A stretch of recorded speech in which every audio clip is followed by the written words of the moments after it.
Yo, yo, yo, yo, yo, yo, yo, yo, yo. What's up, everybody? Welcome to the Standard 81 podcast. My name is Sincere. I'm glad you are here. Happy Monday morning. We are going to have a great episode. But before we get into anything, let's go ahead and take that quick 30-second break, and I'll be back with you right here in 3, 2, and 1.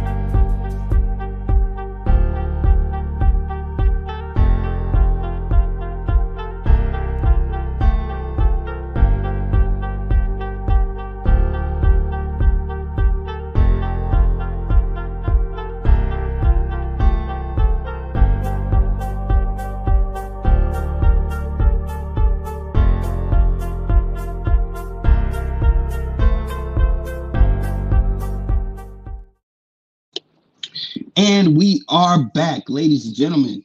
Thank you for rocking with me once again. Here we are. Here we are. And today's episode is going to be called We Must Know Ourselves. We must know ourselves. But before I get into this anymore, let me go ahead and say, hit that like button. Give me that thumbs up. If you like the material, give me a thumbs down. If you don't, either way it goes, both for engagement, I'll appreciate it so much. Subscribe if you really like what you're hearing.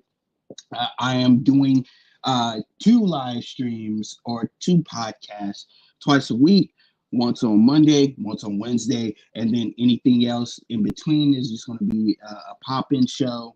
And it'll be pre-scheduled, but it will be a pop-in show, either a one-on-one interview or something like that. So we will see what happens as far as that goes, as well as share this with anybody that you think needs to hear it, and comment down below on what you think of the things that I am saying. Without any further ado, let's get into it. On this channel, I talk a lot about relationship, social issues. Well, not so much social issues, but social situations, uh, commentary, culture, etc., etc., right?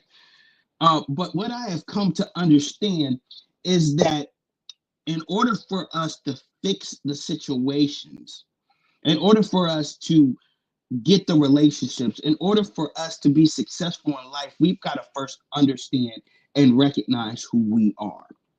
And I am not saying recognize who we are as far as our greatness, right? And as far as our capabilities, because I think we got enough of that out there. I think we got enough motivation and enough hype to last us a lifetime at this point. What I think we need to recognize is our weaknesses, and not just the weaknesses as in these buzzwords and all this other stuff. I think we need to recognize the source of these buzzwords, the accountability, the reason we need therapy, the trauma and the drama and all this other good stuff that we like to talk about here on YouTube or any other social media platform. I think we need to recognize that in ourselves and see how we can progress forward. So I've got 3 points here that I want to that I want to talk to you about, and then I will wrap it up. Point number 1, we are sinful. We would like to think that we are inherently good, but we are sinful. We are sinful people. And when I say sinful, I mean people that gravitate more towards the negative and the bad side of things versus the good side of things, right? And you say, how do you know that? Well, let's look at all the things that we like to represent. We like to represent materialism. We like to represent class elites. We like to glorify money. We like to glorify those things which are evil as good. We downplay everything that is for lack of a better words, righteous. And we call anything that is trying to do right corny or lame. Now, that may not be the same across the culture spectrums. You may call them different things and different people in different times, whatever the case may be. But how come it is that we seem to gravitate to those things that do us the most harm? It's because we are inherently sinful. Now, we weren't always that way. In the beginning, God created us men and women as a mirror image of himself. And when I say a mirror image of himself, only to know those things which are good and love those things which are good. But God gave us freedom of choice. And in that freedom of choice, he also made the garden of good and evil, and he also made the tree of good and evil and the tree of life. And we chose to eat from the tree of good and evil. And in knowing that, we didn't know the difference between good and evil, just like God did, but we also chose the evil because God told us not to eat of that tree. So our inherent nature is to go against everything that is good. This is why throughout the Old Testament, God had tried several times to redo what he had already done.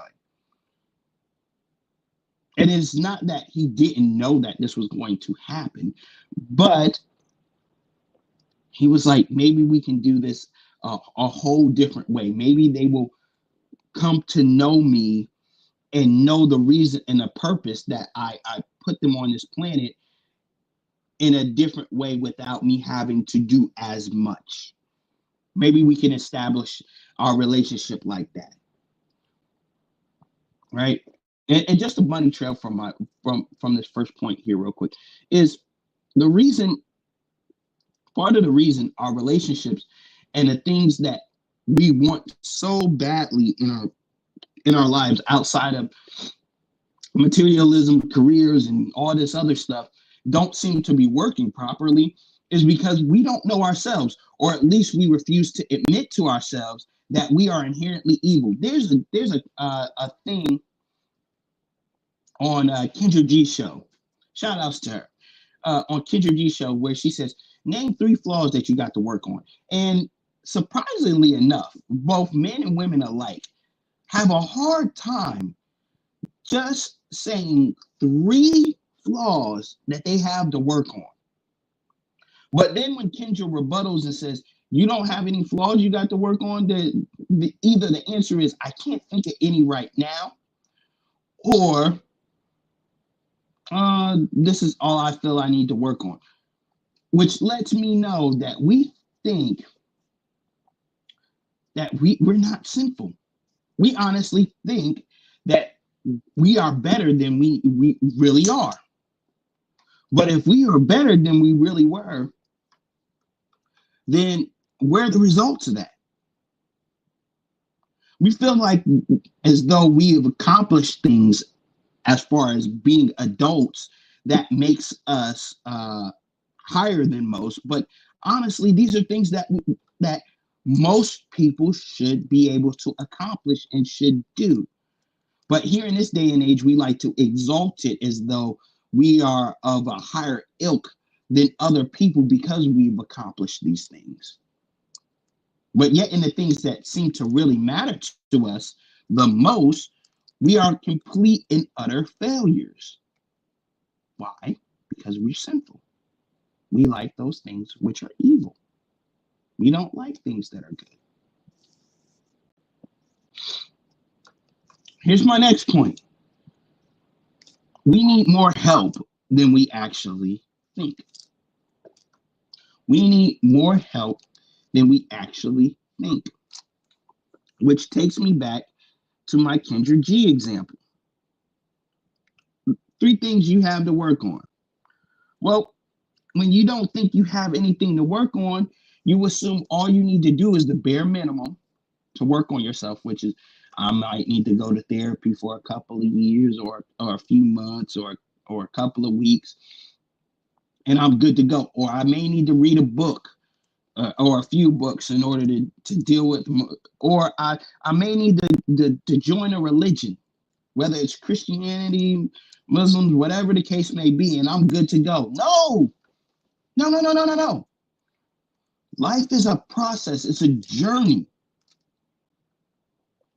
And every day we're supposed to be changing. And a lot of people like to say that, but they feel like it only applies to the other people outside of themselves. I think we regurgitate a lot of these talking points because it sounds good, but we don't think it applies to us. We need more help than we think. We will like to say, yeah, I got myself together. I'm good to go. Then we get in relationships where things begin to happen because we're dealing with another individual who has their own way of thinking and their own solace, and we're trying to come together to make it one. And then all of a sudden we run into bumps in the road, and then we realize that we are not as together as we possibly thought we were. But because we were isolated and on our own, and we didn't have to deal with none of that, we thought we had it all straight. It's funny how involving yourself with other people and interacting with other people and engaging within society and entering relationships brings out what you really are, which is sinful, which goes to show you need more help than you actually think you do. We need continual guidance. We need continual help. We need. I'm gonna give you even an inside road to me, right? Because I don't want you guys to think that I am beyond this. I'm just talking points, and none of this stuff applies to me because that's hypocritical. I still struggle with the fact that I have a longing for intimacy, and not in the sense of engaging with people alone. I'm talking about in the interacting with another person on a gratification level, and exclusively female. Still a struggle. Though I may not do anything with it, it's still a struggle. It's still a massive struggle. And I need help every day combating that. It's not something that I just said once. And see, that's the problem. We think as soon as we identify the problem and we begin to look into it and we figure out what it is and how we think the journey is over. We think, okay, I figured it out. I've identified it. I've locked into it, and I begin to walk through the problem. I'm good to go. No, we not. Because if our nature is inherently sinful and we've been that way from the beginning, how long do you think it's going to take to get that inherent nature out?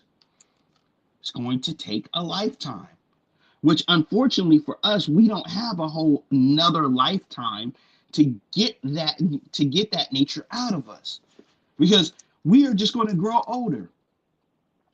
And this doesn't just apply to those who are in their 30s and their 40s. This applies to people that are in their teens and their 20s and 30s and so on and so on.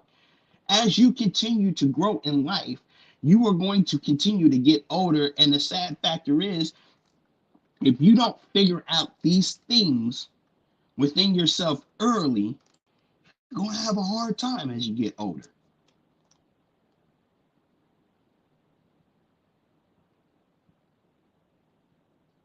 We need more help than we think.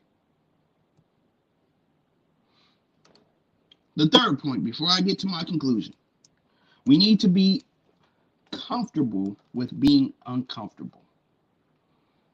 And why do I say that as the third point? Well, once you realize that you're inherently sinful and you need more help than you think, that's an uncomfortable feeling. In American society and in any society in general, The whole idea of coming up and being successful is to be comfortable, right? To be able to do those things that you always imagined to do. That's the whole idea.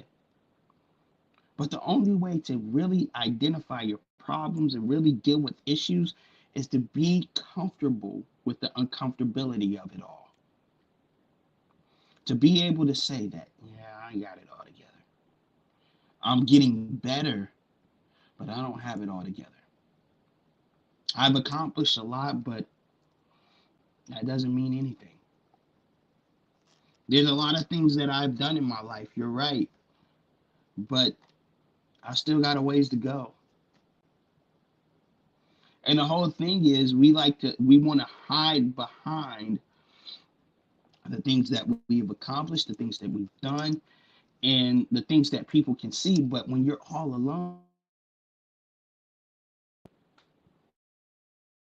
when you're all alone and there's nobody there to guide you, or there's nobody there to uh, move you in the right direction, all of a sudden you have to come to grips with that uncomfortability.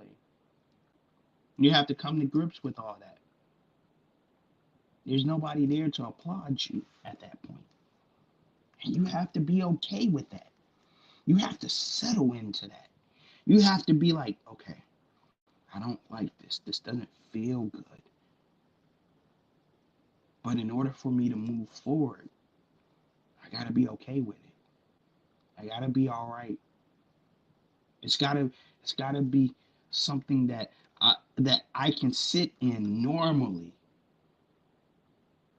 without breaking down, without feeling some type of way towards the person or the people or the situation. I got to be okay with that.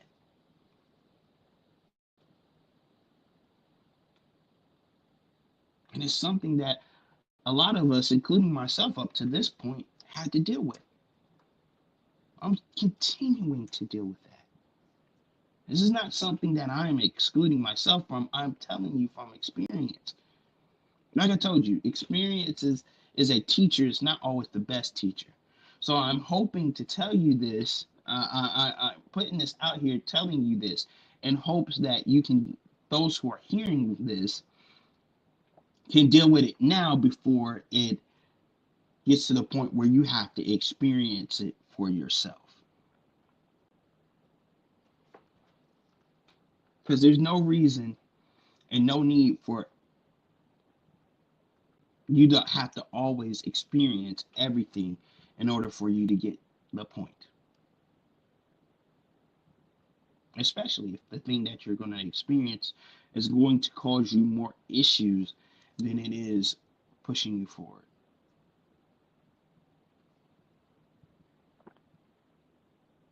I'm getting ready to wrap this up because I didn't think this one was going to be terribly long, but I am going to get back to talking about relationships and stuff like that here very soon. But in conclusion, this is what is my solution to this? Well, you guys already know that my number one solution is always going to be you need to trust in the Lord Jesus Christ. You need to get saved. Saved from your sinful nature. You need to begin to read the Bible and involve yourself in a church that preaches the Bible the way it's supposed to be preached.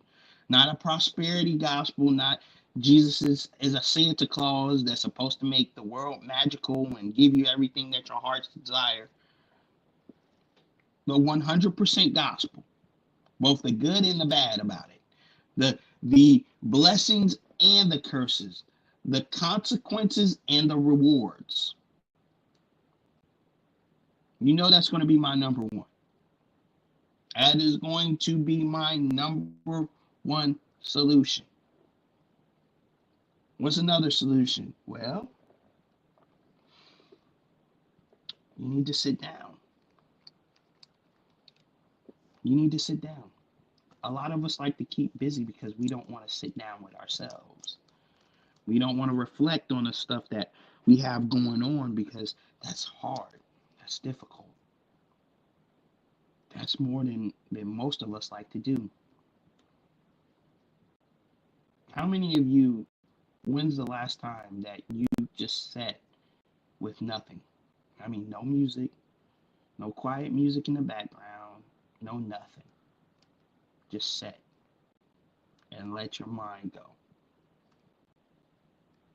And when you do, it's a comfortable feeling, isn't it? Yeah, you got to get used to that at some point.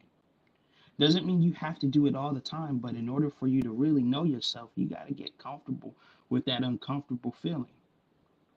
And we need to do that now before we have to get to a point where we have to choose that.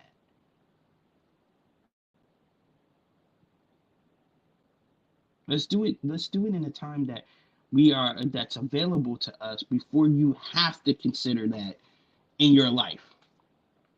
This is not a doom and gloom. I'm telling you, at some point in your life, you're going to have to come to grips with that. Whether it's a tragedy that's happening in your life, or whether it's a point of you wanting to enter a relationship or a situation you may find yourself in, you're gonna have to reflect on that. Do it now, while you're able to sit and genuinely and it just think about it at ease. And last but not least, the last point I'm gonna say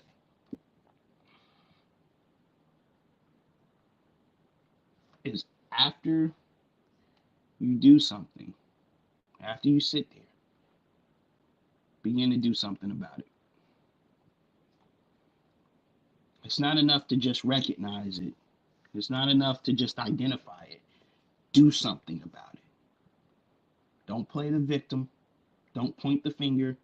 Don't twist in another direction. Do something about it.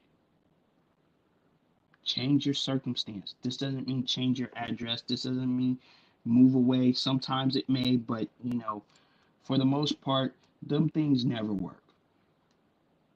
Because where you go, there you are.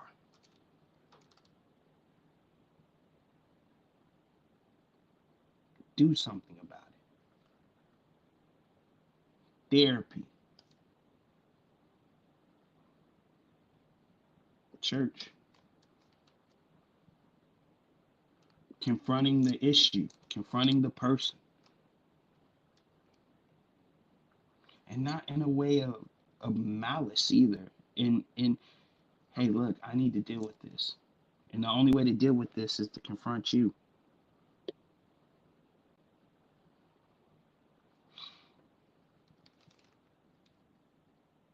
And I promise you, the more we identify ourselves and our nature, the more peaceful your life is going to be. Notice I didn't say happy, I said peaceful. The more content you are going to be. I didn't say the more lavish lifestyle you're going to live. I said peaceful you are going to be. The more content you are going to be. You'll find yourself less stressed about different things because now you're at peace and you're content with what's in front of you. Versus always having to struggle and strive and show people who you are. I believe if you follow all three of those things, number one, trusting in the Lord Jesus Christ and getting involved in the church and studying the Bible, point number one. Two, sitting with yourself. And then three, doing something about it. Yeah, you'll be all right. And then you'll be able to go out and find those relationships. You'll be able to go out and interact with society. You'll be able to go out and continue to grow your career and build success and all that good stuff that you wanted to do, because now you know who you are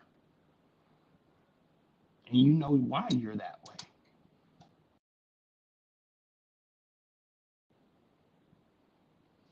Sorry, you guys. And you know why you're that way.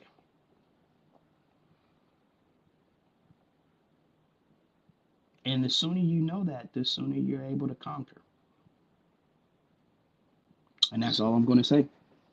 Anyways, guys, check out the Standard 81 podcast over there on TikTok. I got plenty of videos up there, as well as check out the Instagram over there at Sincere the Artist. I appreciate it so much. Once again, like, share, and subscribe. That'll help this content get out to as many people as possible. I appreciate it so much. Comment down below, and if you're watching this now after the stream has gone live, type second watch into the comments. I'll greatly appreciate it. And I'll see you guys on the next one. God bless you. Peace.